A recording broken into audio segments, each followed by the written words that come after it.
आज हमें अपना भीष्म टैंक यहाँ उतारने की जरूरत है।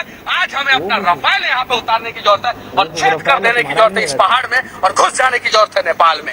ये मैं जहाँ पे खड़ा हूँ उसके पीछे नेपाल दिख रहा है, ये पूरा नेपाल है, ये सामने नदी के उस पार वो जो पहाड़ दिख रहा है उसके पीछे नेपाल है। ये पहाड़ जो तस्करी होते हैं ना, 2 नंबर धंधे करते हैं, याद है?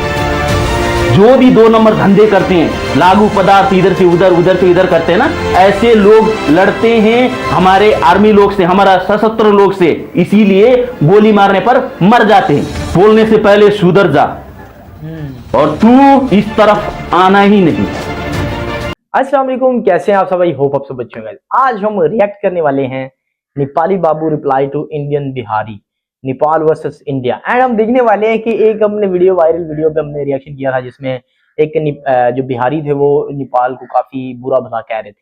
तो हम देखने वाले हैं कि नेपाली बाबू आपको पता ही होगा सबको कि काफी मशहूर हैं इंडिया को खासकर जवाब देने के लिए, इंडियन मीडिया को एंड इंडिया की गवर्नमेंट को या इंडिया के उन लोगों को जो नेपाल के बारे में या इवन के दूसरी कंट्रीज के बारे में भी वो बकते रहते हैं। बट नेपाल के बारे में जब वो बकते हैं तो नेपाली बाबू जो है वो सामने आके उनको जवाब देते हैं। तो हम देखने वाले हैं कि नेपाली बाबू ने कैसा जवाब दिया उस बिहारी, क्या कहते हैं उसको, हाँ, इंडियन बिहारी को। तो कैसा जवाब देते हैं भाई नेपाली बाबू। तो वीडियो देखते हैं जी। उससे पहले रिक्वेस्ट, अगर आपने वीडियो कर दे लाइक एंड चैनल पे पहली बार है चैनल को सब्सक्राइब करके हमारे साथ जुड़ जाएं। वीडियो देखते हैं उसके बाद बात करते हैं।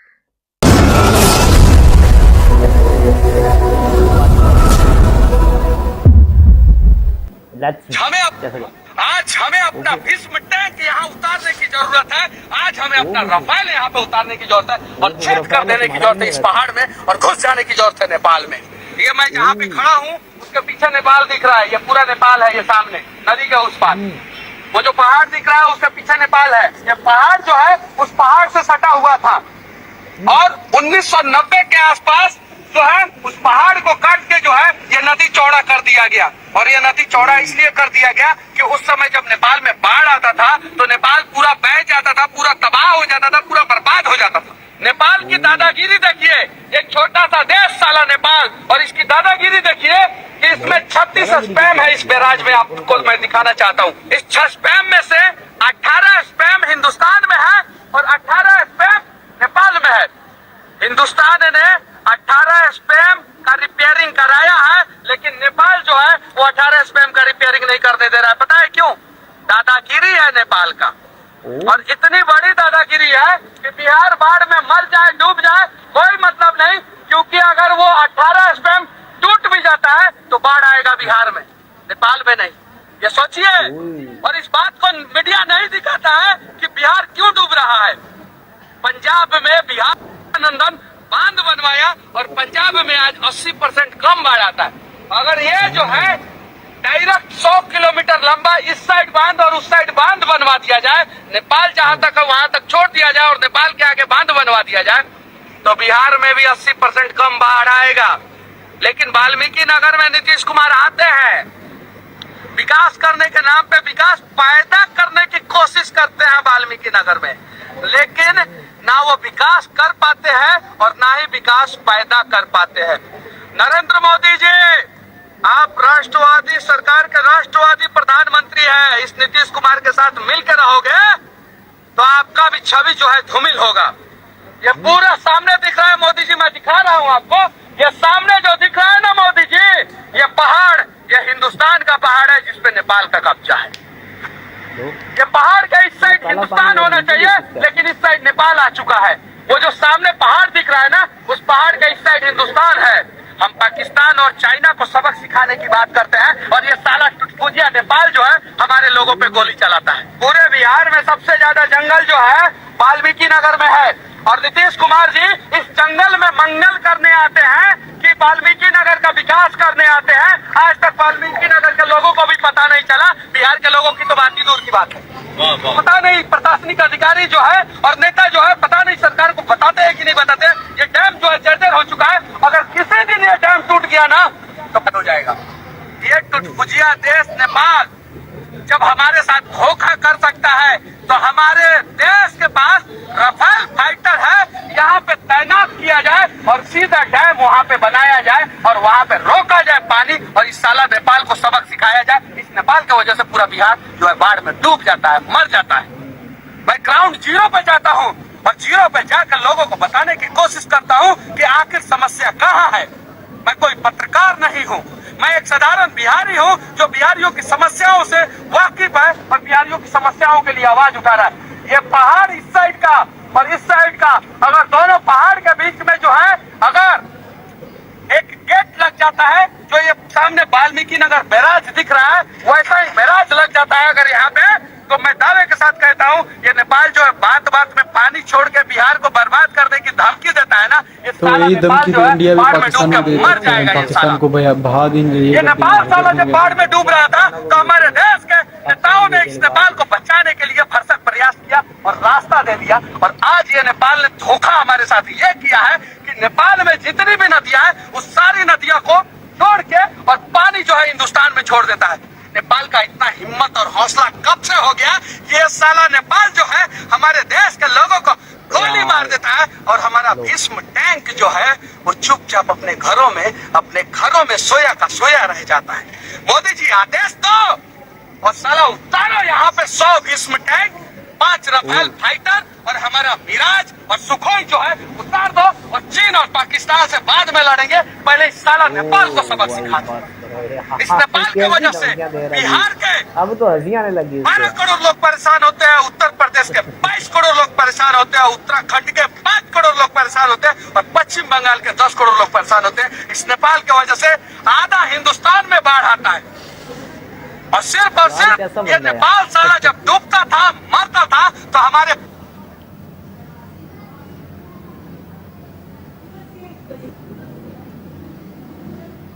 अबे तू भी सुन, कान खोल के सुन। अबे बड़ुए, तू छेद करेगा नेपाल को, नेपाल का पहाड़ को तू छेद करेगा? हाँ साले चीनी चोर, जूते चोर, तू छेद करेगा नेपाल को? धमकी देता है, रिफेल का धमकी देता है। अबे कान खोल के सुन ले, कान खोल के सुन ले। ये मुद्दे तेरा नहीं है, ये मुद्दे गवर्नमेंट का है। जो कुछ भी होता है ना गवर्नमेंट का होता है। ये नेपाल और नेपालियों को गाली देगा ना चीनी चोर जैसा तेरा थोपड़ा है ना, थोपड़ा, यहाँ के लोग नहीं, नेपाल के लोग नहीं, तेरे उधर के लोग ही बिगाड़ देंगे। याद कर, पहले का जैसा नेपाल अभी नहीं रहा। मैं तेरे गोदी मीडिया को भी बार बार समझा चुका हूं और गोदी मीडिया इस वक्त लाइन में आ चुका है। और चीनी चोर, अबे शकल से चीनी चोर जैसा लग रहा है और बातें बड़े बड़े करता है तू। हाँ, नेपाल को धमकी देता है तू, रेफेल लेके आके तोड़ेगा पहाड़ को, मारेगा नेपालियों को। मार के देखा, हिम्मत है तो आगे आके देखा, चला आएगा तू आगे। हाँ, चीनी चोर जैसा शकल वाले। हाँ, क्या बोला तूने? साला नेपाल, साले का मतलब समझता है बे तू? हाँ, चीनी चोर, अबे खुद साले जूता चोर जैसा लग रहा है साले। दूसरों को सालों सालों बोल के गाली दे रहा है तू, भोंक रहा है तू। भोंकने का इतना ही शौक है ना, चल अंदर आ, नेपाल के अंदर आके भोंक के दिखा। इतना ही बहादुर है ना तू, आके भोंक के दिखा। अबे वरना ऐसे तुच्छ शब्द किसी पर भी इस्तेमाल करने से पहले सोच ले। मैं तेरे को बोल चुका हूं, तेरा जो गोदी मीडिया बार बार झूठ पे झूठ बोलते जा रहा था और हमने बार बार प्यार से सबक सिखाने की कोशिश की और आज गोदी मीडिया ने सबक सीख चुका है और तू उछल रहा है। क्यों? तेरे को चोरी करने के लिए कुछ भी नहीं मिला, तस्करी करने के लिए कुछ भी नहीं मिला। अभी नेपाल का नाका बंद है तो तस्करी करने के लिए कुछ भी नहीं मिला, इसीलिए भोंके जा रहा है। हाँ? अभी पानी का भी जो प्राकृतिक का वो जो प्राकृतिक भी इफेक्ट करता है वो भी ब्लेम नेपाल के ऊपर लगा रहा है। ये तेरे मुद्दे का बात है। अबे चीनी चोर, कान खोल कर सुन ले। तू अपने गवर्नमेंट को रिक्वेस्ट कर सकता है, अपने गवर्नमेंट के ऊपर अंगुली खड़ा कर सकता है। तू नेपाल के ऊपर अंगुली नहीं खड़ा कर सकता। तेरे में इतना हिम्मत कहां से आया बे? कहां से आया? बोल रहा है ये कर देंगे वो कर देंगे। अरे करके दिखा ना बेटे, आ तू आ, हम खड़े हैं, आ तू सामने तो आ। कभी तू भोके जा रहा है, कुत्ते के जैसा भोके जा रहा है। हम मिलने की कोशिश कर रहा है, तू लड़ाने की कोशिश कर रहा है। हाँ? बिल्कुल बात है यार। बिहार तो नेपाल का बॉर्डर है ना, तो क्यों इतना तू उछल मुछल कर रहा है बे? जाएगा किधर? नेपाल को ही सामान बेच के, नेपाल से ही सामान ले जाके उधर बेच के अपना जीविका चलाने वाला तू नेपाल के ऊपर चलाएगा गोली। और तूने क्या बोला है, नेपाल ने गोली चलाया, कब चलाया वे? अगर नेपाल ने गोली भी चलाया है तो तेरे जैसे भड़ुए के ऊपर जो तस्करी होते हैं ना, 2 नंबर धंधे करते हैं, याद है? जो भी 2 नंबर धंधे करते हैं, लागू पदार्थ इधर से उधर, उधर से इधर करते हैं ना, ऐसे लोग लड़ते हैं हमारे आर्मी लोग से, हमारा सशस्त्र लोग से, इसीलिए गोली मारने पर मर जाते हैं मजबूरन। अच्छे इंसान को कुछ भी नहीं होता है। अगर हमारे इधर का लोग भी अगर ऐसे ही हरकत करे इंडिया के पुलिस वाले के साथ, आर्मी के साथ, तो क्या करेंगे वो लोग भी? सीधा गोली ठोकेंगे। बिल्कुल देखेंगे भी नहीं। और सुधर जा, नेपाली और नेपाल के ऊपर कुछ भी बोलने से पहले सुधर जा। और तू इस तरफ आना ही नहीं। तूने नेपाल, सारा नेपालियों को गाली दिया है और नेपाल को गाली दिया है। नेपाल के जमीन पर अपना कदम भूल के भी नहीं रखना। अब तेरा तलाशी करेंगे, तेरा तलाश करेंगे हर नेपाली। याद रहेगा हर नेपाली को तेरा चोर जैसा शकल। इसीलिए सुधर जा, टाइम में ही सुधर जा। जय नेपाल।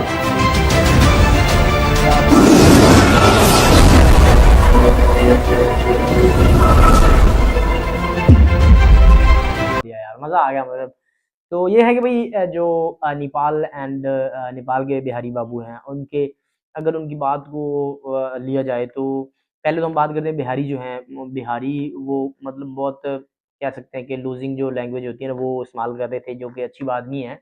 क्योंकि मुझे भी पता है, हमने भी देखा है कि नेपाल का लिपु लेक और काला पानी का जो मामला है वो काफ़ी चल रहा है, काफ़ी टाइम से इंडिया के साथ है। इंडिया उस पर कब्जा करके बैठा हुआ है, तो वो नेपाल क्लेम करता है और इंडियन उसका खुद क्लेम करते हैं।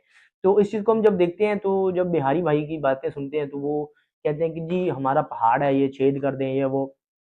तो भाई फिर जो लिपु लेक काला पानी है, वो जो लैंड एरिया नेपाल का वो आपके पास है, तो वो उसका क्या हिसाब होगा ना, वो जैसे वो क्लेम करते हैं ना। तो राफेल और पता नहीं वो टैंक का नाम कुछ ले रहे थे, वो ले आके यहाँ से छेद कर दो। तो हमारा राफेल कह रहे थे, राफेल 36 है इनके पास, 35। तो वो जो राफेल हैं वो इनके नहीं है, वो किसी से खरीदे गए हैं, फ्रांस से।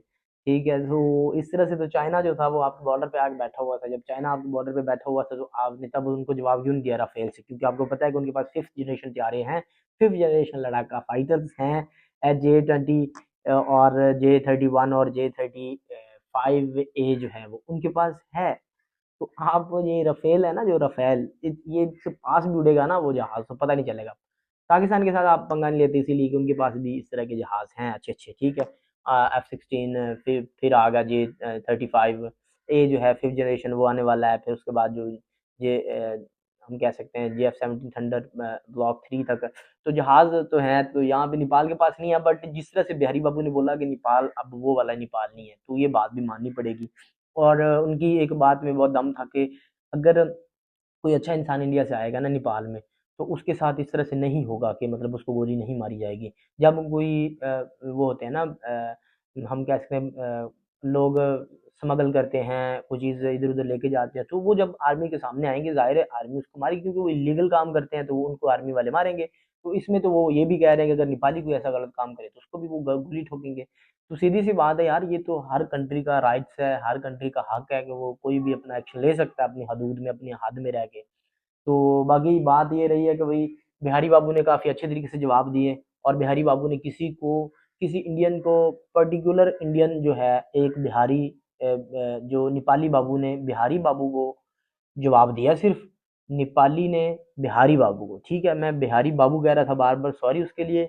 नेपाली बाबू ने जो जवाब दिया बिहारी को, वो एक पर्टिकुलर इंसान को दिया है, एक पर्सन को, किसी इंडियन को नहीं दिया उसने, किसी को चैलेंज नहीं किया। बट जो बिहारी थे, वो पूरे नेपाल को गाली दे रहे थे। बहुत बुरी बात है, बहुत गलत बात है कि इस तरह से पूरे नेपाल को गाली नहीं देनी चाहिए, जबकि वो जो कितने अच्छे से, कितनी तमीज़ के साथ उनको जवाब दे रहे हैं, ठीक है? तो गवर्नमेंट का मामला, गवर्नमेंट का मुद्दा है, तो वो खुद सुलझाएँगे, उनको पता होता है कैसे सुलझाना है। तो तुम ऐसे बीच में बकवास ना करो, जिस तरह से भी वो जवाब दे रहे थे। तो ये था कि भई ये अपनी वो हठधर्मी कर रहे थे। तो आप क्या कहते हैं इसके बारे में कमेंट बॉक्स में जरूर बताएं। वीडियो अच्छी लगी लाइक करें, शेयर करें, चैनल पे पहली बार है चैनल को सब्सक्राइब करके हमारे साथ जुड़ जाए। नेक्स्ट वीडियो मिलती जाती है, अल्लाह हाफिज़।